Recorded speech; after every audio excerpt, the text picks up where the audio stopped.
எல்லாருக்கும்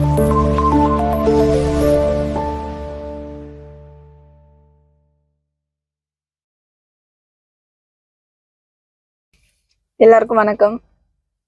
எப்போ நன்றிலாம் சொல்லதான் வீடியோ போடுவோம். நார்மலா வந்து இஷ்யூ பேசுறதுக்குலாம் வீடியோ போட்டது இல்லை.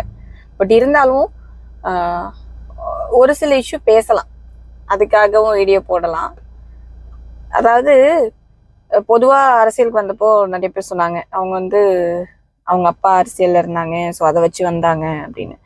அப்பா அரசியல்ல இருந்தாங்க, அரசியல் பிடிச்சிருந்துச்சு, அதனால அரசியலுக்கு வந்தோம். அதெல்லாம் தாண்டி மக்களுக்கும் நம்மள பிடிக்கணும். அப்ப பிடிக்கிற மாதிரி ஏதோ ஒரு வேலை செய்யணும், அப்ப மட்டும்தான் மக்கள் ஏத்துப்பாங்க.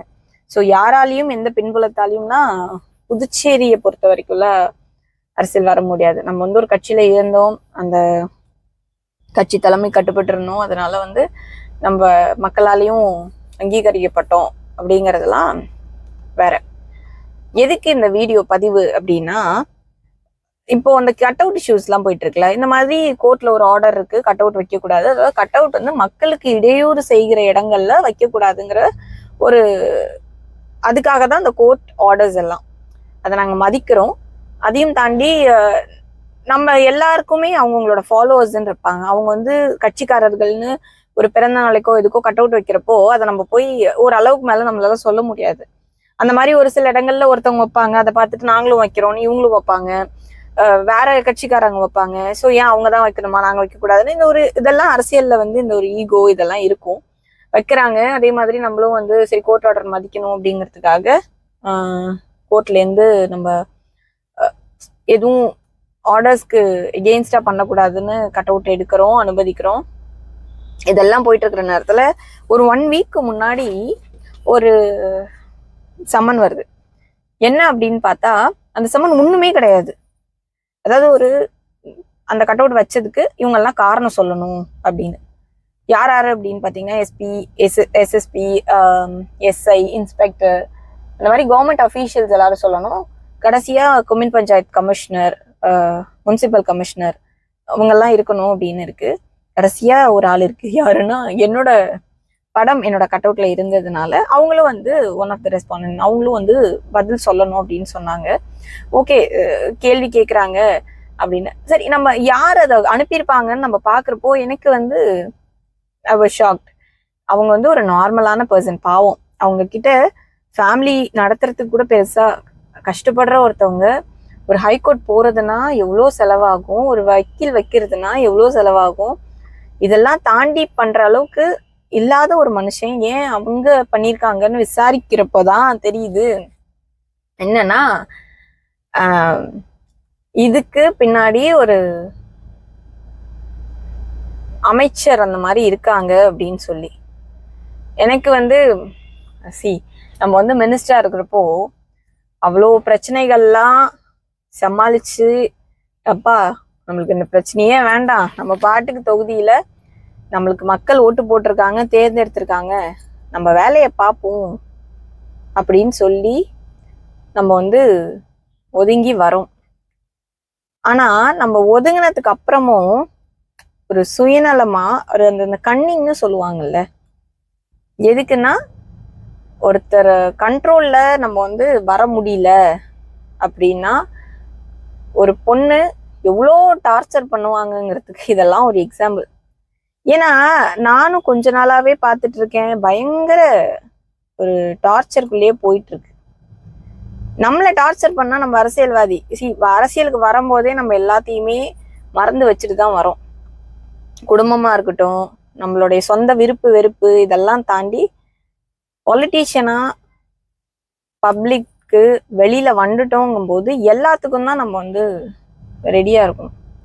ஸோ அதெல்லாம் ஓகே, பட் நம்ம கூட இருக்கிறவங்க கஷ்டப்படக்கூடாது, அது மெயினான விஷயம். ஏன்னா நம்ம ப்ரொடெக்டிவா இருக்கிறோங்கிறத தாண்டி நம்ம வந்து நம்ம கூட இருக்கிறவங்கள ப்ரொடெக்டிவா பார்த்துக்கணும். ஒரு நல்ல அரசியல்வாதிக்கு அதுதான் ஒரு நல்ல எண்ணங்கிறது ரொம்ப முக்கியம். நம்ம வந்து மினிஸ்டரா இருந்தப்ப நம்மளுக்கு எவ்வளோ பிரச்சனை எல்லாம் தந்தாங்க, அதெல்லாம் வந்து நம்ம எதையுமே வெளிக்காட்டிக்காம ரொம்ப நாசுக்கா வெளில வந்துட்டோம். இன்னைக்கும் அந்த அமைச்சர்கள் பார்த்தீங்கன்னா நம்மள அவ்வளோ டார்ச்சர் பண்றாங்க. நான் யாருன்னு பேர்லாம் சொல்ல விரும்பல, எல்லாரையும்லாம் சொல்ல முடியாது, எல்லாரும் தேர் வெரி ஜெம், நம்ம எல்லாரையும் தப்பா சொல்லிட முடியாது. நான் சொல்றது ஒரு ஆளு 2 ஆளுன்னு வச்சுக்கோங்களேன். இந்த மாதிரிலாம் அதாவது இதனால ஒண்ணுமே கிடையாது. நம்மளுக்கு ஒரு தேவையில்லாத ஒரு அலைச்சல், அதாவது நம்மள டார்ச்சர் பண்றாங்களாமா, அதெல்லாம் வந்து அவங்க பண்ணிக்கிட்டு இருக்காங்க. எனக்கு என்ன வருத்தமான விஷயம்னா, இதுல ஒரு எதுவுமே தெரியாத ஒரு பப்ளிக், அவங்கள வந்து பாவம் கஷ்டப்படுற ஒருத்தங்களை தேவையில்லாம இதுக்குள்ள கொண்டு வரீங்க. இப்ப நம்ம அரசியலையும் தாண்டி நார்மலா இருக்கிறதுனால பரவாயில்ல, நம்ம அவங்க சைட்ல இருந்து யோசிக்கிறோம், சரி தே ஆர் இன்ஃப்ளூயன்ஸ்ட், அவங்களால பண்ணப்பட்டாங்க அப்படின்னு நமக்கு தெரியுது. ஒரு கோர்ட்டுக்கு வச்சு எவ்வளவு வேலை, ஒரு அமைச்சரா இருந்தா எவ்வளவு வேலை இருக்கும். அமைச்சருங்கிறது அவ்வளவு சாதாரண விஷயம் இல்லை, முதல்ல எம்எல்ஏங்கிறதே அவ்வளவு சாதாரண விஷயம் இல்லை. ஏன்னா மக்களால் தேர்ந்தெடுக்கப்படுறது, ஒரே வீட்டுல இருக்கிற ஒருத்தருக்கே பிடிக்க மாட்டேங்குது, நம்மள மக்கள் ஓட்டு போட்டு தேர்ந்தெடுக்கிறாங்க. எவ்வளவு ஒரு கஷ்டங்கள் எல்லாம் தாண்டி, தமிழ்நாடு மாதிரி கூட கிடையாது, பாண்டிச்சேரியில வீடு வீடா போய் ஒருத்தர்கிட்டையும் ஓட்டு வாங்கி அவங்கள நம்மள பிடிக்க வச்சு நம்ம செய்யற வேலைகள் பிடிச்சி எவ்வளவு கஷ்டப்பட்டு ஜெயிக்கிறோம். ஆனா வந்ததுக்கு அப்புறம் அதெல்லாம் மறந்துட்டு, நம்மளுக்கு ஓட்டு போட்டு ஜனங்களை மறந்துட்டு, ஓகே நம்மள்ட்ட எல்லாரும் கண்ட்ரோல்டா இருக்கணும், நம்ம பேச்ச மதிக்கலைன்னா அவங்கள எவ்வளோ டார்ச்சர் வேணாலும் பண்ணலாம், அவங்க எம்எல்ஏவா இருந்தாலும் சரி யாரா இருந்தாலும் சரி அவங்கள நம்ம டார்ச்சர் பண்ணணும். எனக்கு தெரியல இது இன்னொரு எம்எல்ஏவா ஒரு ஜென்ஸா இருந்தா அதை பண்ணுவாங்களான்னு, பட் நம்மளா இருக்கிறதுனால நம்ம கூட இருக்கிறவங்க எல்லாரையும் வந்து டார்ச்சர் பண்றது, தேவையில்லாம கேஸ் போடுறது, இதெல்லாம் வந்து ரொம்ப வருத்தமா இருக்கு. வருத்தம் தரக்கூடிய ஒரு நாகரிகமான அரசியலாவே இது இல்லை. என்ன பெருசா ஆயிர போகுது, நம்மளுக்கு ஓட்டு போட்ட ஜனங்களுக்கு, அவங்களுக்கு ஒரு பர்சனல் அட்வைஸும், நம்மளுக்கு ஓட்டு போட்ட ஜனங்களுக்கு ஏதோ ஒண்ணு பண்ணணும், ஏதோ ஒரு நல்லது பண்ணணும். கெட்டது பண்றது ரொம்ப ஈஸி, நல்லது பண்றதுதான் ரொம்ப கஷ்டம். அதெல்லாம் இந்த மாதிரி ஆளுங்கெல்லாம் அதை இனிமையாவது கொஞ்சம் திருந்தி அதை பண்ணனா, இது ஒரு அட்வைஸா பண்றேன். அது ஒரு விஷயமே கிடையாது, அதை நம்ம பார்த்துட்டு போறோம், நம்ம என்னவோ நம்ம மேல தப்பு இல்லைன்னா நம்ம வந்து அதை பண்ணிட போறோம், அது ஒண்ணுமே இல்லை. ஆனா நீங்க வந்து இதெல்லாம் ஒரு வேலையா விட்டுட்டு இது ஒரு வேலையா எடுத்து பண்றீங்கன்னா அப்ப நீங்க எவ்வளவு ஃப்ரீயா இருக்கீங்க, அப்ப மக்களை பத்தி யோசிக்காம எப்படியெல்லாம் இருக்கீங்கிறது இதுக்கு ஒரு உதாரணம். ஏன்னா அவங்க தொகுதியில போய் கேட்கும் போதுதான் தெரியும் அங்க எவ்வளவு பிரச்சனைகள் இருக்குன்னு. அதை சால்வ் பண்றதுக்கு உங்களுக்கு நேரம் இல்லை, ஆனா இதெல்லாம் பத்தி பேசுறதுக்கு உங்களுக்கு நேரம் இருக்கு. ஏன்னா ஒரு பொண்ணு வளர்ந்து கஷ்டப்பட்டு வந்துடக்கூடாது, வந்துட்டா ஐயோ அரசியலே வேண்டாமான்னு சொல்ற அளவுக்கு அவங்கள அசிங்கப்படுத்தி, அவங்கள எவ்வளோ கேவலப்படுத்த முடியுமோ கேவலப்படுத்தி, கூட இருக்கிற ஆளுங்கள்லாம் கஷ்டப்படுத்தி கொண்டுட்டு வந்து வைக்கிறீங்க. இது ஒரு அரசியல். இந்த மாதிரி அரசியல்லாம் எனக்கு என்னுடைய அப்பா கத்துக் கொடுக்கல. நம்ம யாருக்கும் நல்லது செய்யறோங்கிறத தாண்டி யாருக்கும் எந்த கெட்டதும் செஞ்சிடக்கூடாதுன்னு சொல்லி வளர்த்த மனுஷனோட பொண்ணு நான்.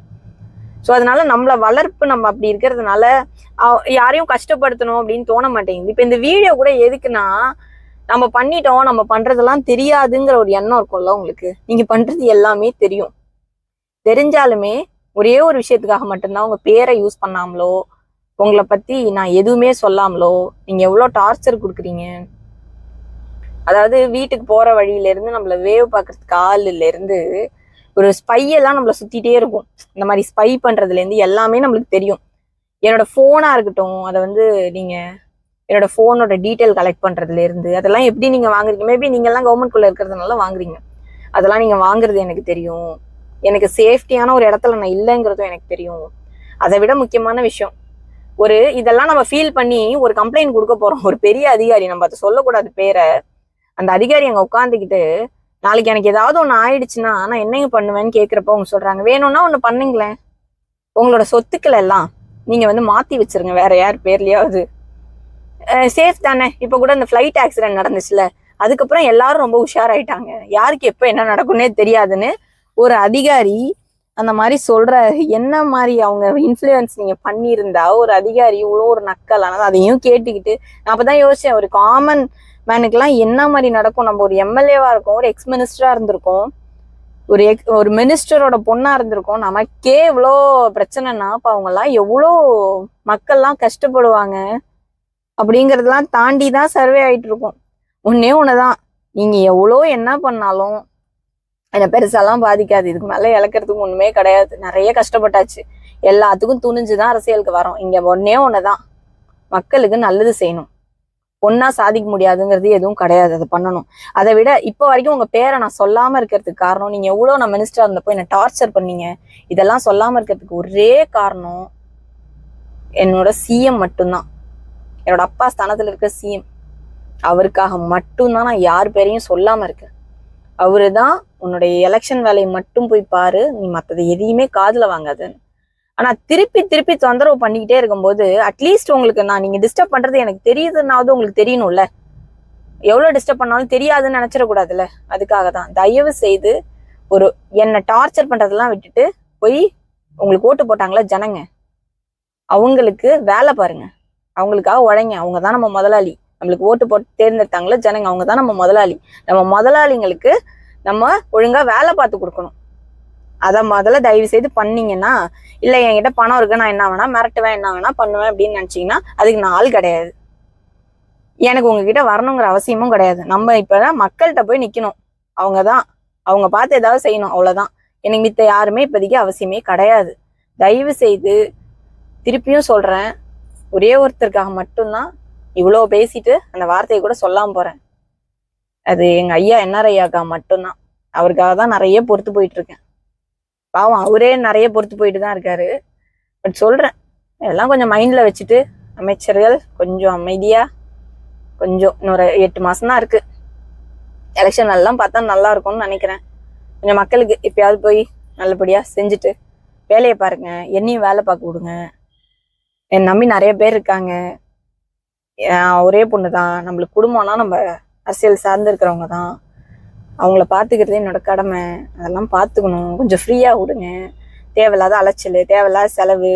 ஒரு 10,000 ரூபா ஒரு வக்கீல் கொடுக்குறோம், அதை என் கூட நிக்கிறேன், அவனுக்காவது பாவம்.